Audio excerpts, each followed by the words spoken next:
I want to pay a tribute to all those Hillsborough families that worked so hard with such determination for so long to finally get their justice. But I've been talking to our shadow teams, all of our shadow teams, on what policies we will develop when we go into government.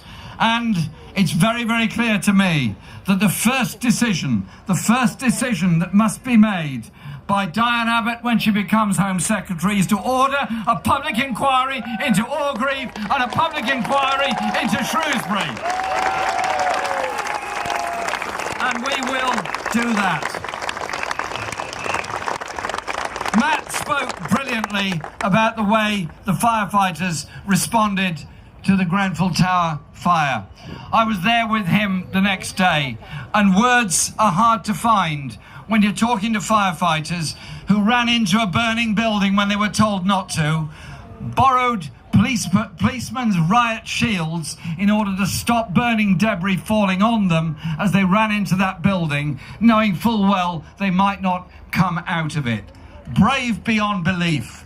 And I was talking to them with Matt, and I said to one of them, Matt will remember this very well, I said to him, why did you do it when you knew how dangerous it was?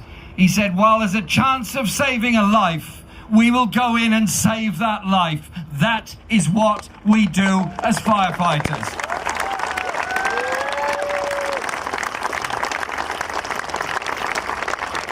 But what Grenfell also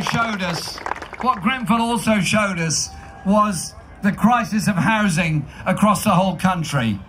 A towering inferno of poor people being burnt to death in a dangerous building in the richest borough in the United Kingdom.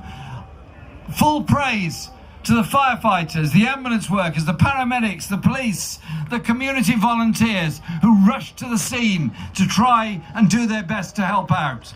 But what is it about modern Britain that the ability to rehouse 400 people suddenly becomes a national catastrophe that has to be dealt with by central government because we so cut back on public services, cut back on local government, cut back on social housing provision, sold off so much council housing and so many opportunities for so many people.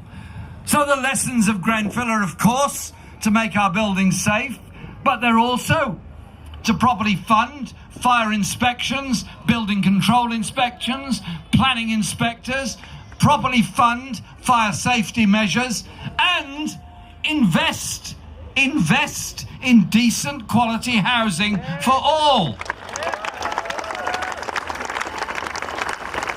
Too many of our children are growing up in grossly overcrowded private rented flats where it's hard to do their homework. They don't know if they're going to be there in 6 months' time. They might have to move school. Their life chances are being damaged as very small children because of their housing insecurity.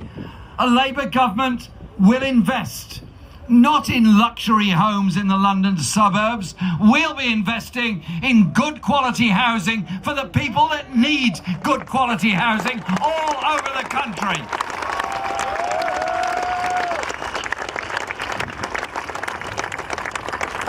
But the election was about healthcare, it was about investment in our NHS and ending the dicing up, slicing up, cutting up and privatising of our NHS. It's the most precious national institution we have.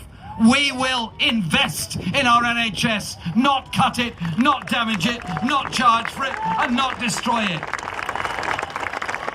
But it's also about the future generation.